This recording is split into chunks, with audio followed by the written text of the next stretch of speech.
अब पंचायत के अगले एपिसोड में हमें दिखाया जाता है कि सचिव जी गांव में स्लोगन लिखने जा रहे होते हैं।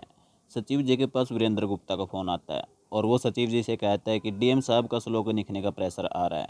इसी वजह से सचिव जी विकास को लेकर गांव में स्लोगन लिखने चले जाते हैं। प्रहलाद स्लोगन देख के कहता है कि इससे कोई फ़र्क नहीं पड़ेगा, जिसको जितने बच्चे पैदा करना है वो करेगा। इस पर सचिव जी कहते हैं कि सरकारी ऑर्डर है, लिखवाना तो पड़ेगा ही। तो विकास कहता है कि थोड़ा बहुत लोगों में जागरूकता आएगी। इस पर प्रधान जी विकास की फिरकी लेते हुए कहता है कि तुम बहुत जागरूक हो, ये तुम जैसे नवविवाहित लोगों के लिए है। वो लोग ये बातें करते हुए आगे बढ़ ही रही थी कि उनके पास एक दूध वाला गुजरता है। उसे देखकर सचिव जी प्रधान से कहता है कि उसे दूध लेना है। प्रधान जी उसे पूछते हैं कि उसे कितना दूध लेना है। तो सचिव जी उसे कहते हैं कि उसे आधा लीटर दूध चाहिए और वो प्रधान जी से पैसों के बारे में पूछता है कि वो आधा लीटर दूध का कितना पैसा लेगा। लेकिन प्रधान जी उसे आधा लीटर दूध का पैसा लेने से मना कर देता है। वो लोग ऐसे बातें करते हुए जा ही रहे थे कि प्रहलाद एकदम से चौंक जाता है, क्योंकि उसे दीवार पर कुछ ऐसा ही लिखा दिखता है, 2 बच्चे हैं मीठी खीर, उससे ज़्यादा बवासीर। प्रहलाद इस स्लोगन को देख के चिंता में हो जाता है, क्योंकि ये स्लोगन के नाम पर कुछ ज़्यादा ही हो गया था। लेकिन सचिव जी और प्रधान जी को कोई ज़्यादा फर्क नहीं पड़ता, क्योंकि गांव में इसे कोई नहीं पढ़ता। अब आगे मंजू देवी प्रधान जी से नाराज़ हो रही होती है, क्योंकि प्रधान जी सचिव जी को बिना पैसे दूध देने का वादा कराए थे। वो प्रधान से कह रही होती है कि बेटी की शादी भी करवाना है, घर में खर्चा हो रहा है और वो फ्री में दूध बांट रहा है। तो प्रधान कहता है कि वो सचिव जी से पैसे मांग लेगा। इधर सचिव जी उसी स्लोगन की फ़ोटो खींच रहा होता है, जिसे देखकर प्रहलाद नाराज़ हुआ था, क्योंकि स्लोगन पूरी तरह से लिखा जा चुका था। तभी वहाँ अपने 3 बच्चों के साथ एक आदमी आता है और कहता है कि इस स्लोगन के मुताबिक उसका तीसरा बच्चा बवासीर है, और उस स्लोगन को हटाने की कहता है। लेकिन सचिव जी ऐसा नहीं कर सकते, क्योंकि आर्डर ऊपर से आया था। ये सुनकर वो आदमी भड़क जाता है और आसपास के लोगों को इकट्ठा करके कहता है कि इनके मुताबिक हमारा तीसरा बच्चा बवासीर है। हमारे सबके यहाँ 3-4 बच्चे हैं और हमारा खानदान बहुत बड़ा है, इस बार वो प्रधान को वोट नहीं देंगे। इतना बोलकर वो वहाँ से चला जाता है। ये बात सचिव जी प्रधान को बताता है।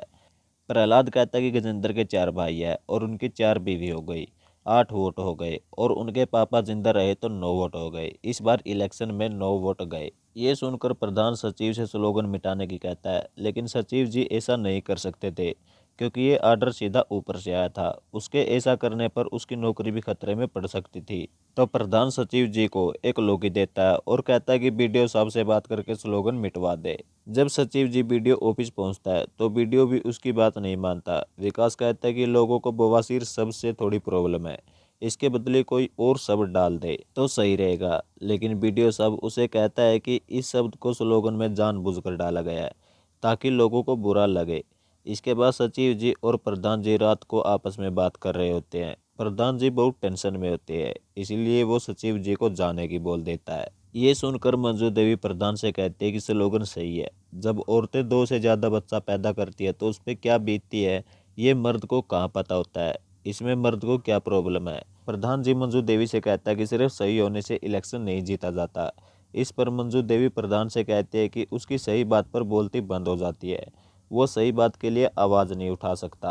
इस पर प्रधान जी के आत्मसम्मान पर ठेस पहुंचती है और अगले दिन पंचायत में सभी के सामने ये ऐलान कर देता है, जो 2 बच्चों की मीठी खीर वाला स्लोगन है, प्रधान जी इसके साथ खड़े हैं। इस पर पंचायत में बैठे लोग कहते हैं कि उनके इस फैसले से सभी को अगले इलेक्शन में दिक्कत होगी, लेकिन प्रधान जी इसकी पूरी जिम्मेदारी खुद पर ले लेता है। अब बाहर आते ही सचिव जी के पास बीडीओ साहब का फ़ोन आता है। बीडीओ साहब सचिव जी से कहता है कि पास के गांव में वो स्लोगन पढ़कर एक शख्स को गुस्सा आ गया और उसने पंचायत ऑफिस फूंक दिया, इसलिए अब वो बवासीर वाला स्लोगन मान्य नहीं है, लिखो या ना लिखो। ये सुनकर सचिव जी प्रधान से उन्हें रोकने की कहता है, लेकिन अब प्रधान जी उसकी बीवी के कहने पर ओवर मोटिवेट हो गए थे। वो सचिव जी से दूध के पैसे भी मांग लेता है। अब अगले एपिसोड में सचिव जी अपने एक दोस्त की फ़ोटो देखता है जो पार्टी कर रहा था। उसका भी थोड़ा पार्टी का मूड होता है, इसलिए वो रात को बियर लाता है और पी पा के लुढ़क जाता है। अगली सुबह जब वो होश में आता है तो उसे पता चलता है कि उसके ऑफिस में मॉनिटर चोरी हो गया, क्योंकि सचिव जी ने नशे में रात को गेट खुला छोड़ दिया था। सचिव जी फ़ोन करके सारी बात प्रधान जी को बताते हैं और प्रधान जी भागकर पंचायत ऑफिस पहुंचते हैं और आते ही सचिव जी पर बहुत नाराज़ होते हैं कि वो आखिर इतने लापरवाह कैसे हो सकते हैं कि नशे में पीकर रात को गेट खुला छोड़ देते हैं। सचिव जी प्रधान को सॉरी बोलते हैं, लेकिन प्रधान उसे कहता है कि आज मॉनिटर चोरी हुआ है, कल यहाँ से कोई ज़रूरी फाइल चोरी हो गई तो। और सचिव जी को कहीं और कमरा देखने कहता है, क्योंकि प्रधान जी को सचिव जी पर अब भरोसा नहीं रहा और प्रहलाद के साथ सचिव जी को पुलिस में रिपोर्ट करने की कहता है। इधर सचिव जी और प्रहलाद पुलिस के पास आते हैं चोरी की रिपोर्ट लिखवाने। पुलिस वाला सचिव जी से उल्टे पुल्टे सवाल पूछता है, जिससे सचिव जी की पुलिस वाले से बहस हो जाती है, लेकिन प्रहलाद बात को संभाल लेता है। पुलिस स्टेशन से बाहर निकलने के बाद सचिव जी सीधा फकोली बाजार जाने की कहता है, क्योंकि उसे दूसरा रूम देखना है। तो प्रहलाद उससे कहता है कि वो प्रधान की बातों का ज़्यादा बुरा ना माने, लेकिन सचिव जी उसकी बात नहीं मानते। तो प्रहलाद उससे कहता है कि वो प्रधान की बातों का ज़्यादा बुरा ना माने, लेकिन जब सचिव जी उसकी बात नहीं मानता तो प्रहलाद उससे कहता है कि अब महीने की एंड में उसे कहीं रूम नहीं मिलेगा, इसलिए अभी तो वो फुलेरा चले, उसके बाद देख लेना। उसकी बात मानकर सचिव जी पंचायत ऑफिस आ जाते हैं। इधर प्रधान जी से मंजू देवी कह रही होती है कि वो भी पीकर गलतियां करते हैं, लेकिन प्रधान जी उसे कहते हैं कि उसने जो किया वो सही किया। प्रहलाद प्रधान से कहता है कि सचिव जी ने अभी तक खाना नहीं खाया। इधर सचिव जी टेंशन में बैठे होते हैं, तभी वहाँ एक आदमी आता है और कहता है कि सुना कंप्यूटर चोरी हो गया। तभी विकास कहता है कि चाचा कंप्यूटर नहीं मॉनिटर, और उस आदमी को बाहर ले जाता है। सचिव जी ऑनलाइन मॉनिटर का प्राइस चेक कर रहे होते हैं, क्योंकि उसने नया मॉनिटर मंगवाने की सोच ली थी।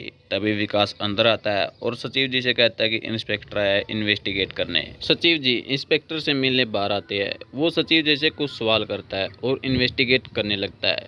वो आइडिया लगाता है कि चोर कंप्यूटर लेके आखिर कैसे भागा होगा। तभी पुलिस वाले को सचिव जी का रूम दिखाई देता है, और जब पुलिस वाला रूम में जाता है तो उसे वहाँ एमबीए की किताबें मिलती है और उससे पूछता है कि क्या वो एमबीए की तैयारी कर रहा है, जिस पर सचिव जी उसे हाँ बोल देता है। तब पुलिस वाला उससे कहता है कि उसे तो फिर और पैसों की ज़रूरत होगी। इसके बाद वो पुलिस वाला सचिव जी से पूछता है कि वो क्या हर रोज़ पीता है, लेकिन सचिव जी उससे कहते हैं कि उसने पहली बार दारू पी थी। इसके बाद पुलिस वाला सचिव जी को शक की नज़र से देखता है और प्रधान जी को कहता है कि चोरी सचिव जी ने की है, लेकिन प्रहलाद को इस पर यकीन नहीं होता और कहता है कि उसे चोरी की क्या ज़रूरत है, उसके पास 20,000 की नौकरी है और मोटरसाइकिल भी है। लेकिन पुलिस वाला कहता है कि फिर वो कैट की तैयारी क्यों कर रहा है, क्योंकि उसे पैसों की भूख है। अब प्रधान जी इंस्पेक्टर के साथ पंचायत ऑफिस आ जाते हैं और सचिव जी से कहते हैं कि इंस्पेक्टर कह रहा है कि कंप्यूटर उसने चुराया है। इंस्पेक्टर सचिव जी से पूछता है कि आखिर उसने कल ही दारू क्यों पी थी। इस पर सचिव जी थोड़ा गुस्सा हो जाते हैं और कहते हैं कि उसके सारे दोस्त फ्राइडे नाइट को पार्टी करते हैं और कल भी फ्राइडे नाइट थी। उसका यहाँ लौकी छील छील के मन भर गया था। उसका यहाँ कोई दोस्त भी नहीं है। सभी लोग रात होते ही अपने अपने काम में बिजी हो जाते हैं। यहाँ से उसका मन भर गया है। इंस्पेक्टर कहता है कि आप ऑर्डर करो, हम इसे थाने में ले जाकर धुलाई करके मनवाते हैं। तो प्रधान जी इंस्पेक्टर से कहता है कि सचिव जी चोर नहीं है और उसे जाने की बोल देता है और खुद भी वहाँ से चले जाते हैं। इसके बाद प्रधान जी रात को खाना सामने लेके टेंशन में बैठे होते हैं। तभी उसके पास प्रहलाद का फ़ोन आता है और कहता है कि सचिव जी ने खाना नहीं खाया है, कहता है कि मन नहीं है। तभी तीनों लोग विकास, प्रहलाद और प्रधान जी खाना और बियर लेके सचिव जी के ऑफिस में पहुंच जाते हैं और प्रधान जी सचिव जी से कहता है कि तुमने कहा मेरा यहाँ कोई नहीं है, यह बात मेरे दिल पर लगी, इसके बाद कभी मत कहना, हम सभी दोस्त ही तो हैं। सचिव जी कहता है कि वो नया मॉनिटर मंगवा देगा। तो प्रधान जी सचिव जी कहता है कि हम सब मिलके पैसे इकट्ठे करेंगे और फिर सब सही हो जाता है। सभी लोग रात को फुल एंजॉय करते हैं और रात को सेल्फी भी लेते हैं। अगली सुबह जब सचिव जी उठते हैं तो उसे मॉनिटर बाहर गेट पर रखा मिलता है और उसके साथ एक लेटर भी होता है सूरी के साथ। इसमें लिखा था कि वो मॉनिटर टीवी समझ के उठा ले गया था। तो भैया मैंने इस सीरीज़ के यहाँ तक 5 एपिसोड एक्सप्लेन कर दिए हैं। 3 एपिसोड मैंने पहले एक्सप्लेन कर दिए थे और 2 एपिसोड अभी एक्सप्लेन कर दिए हैं। बाकी के बचे इसके 3 एपिसोड मैं वो अगले पार्ट में एक्सप्लेन कर दूंगा। वो अभी क्यों नहीं कर सकता, क्योंकि टाइम बहुत बीत गया है और बहुत टाइम से मैंने अपने चैनल पे कोई भी वीडियो नहीं डाली है। आप मेरी फीलिंग्स को समझोगे और पहले की तरह मुझे भरपूर मात्रा में प्यार देते रहोगे। मैं कहीं बाहर गया हुआ था, इसलिए मैं इस चैनल पे वीडियो नहीं डाल पाया, लेकिन बाकी के बचे 3 एपिसोड मैं कल तक फटाफट एक्सप्लेन करके अपलोड कर दूंगा। उम्मीद है आप सभी मुझे पहले की तरह प्यार देते रहोगे, तो कृपया करके इस चैनल को सब्सक्राइब करना और वीडियो को एक लाइक कर देना। मैं मिलूँगा आपको अगली वीडियो में, तब तक के लिए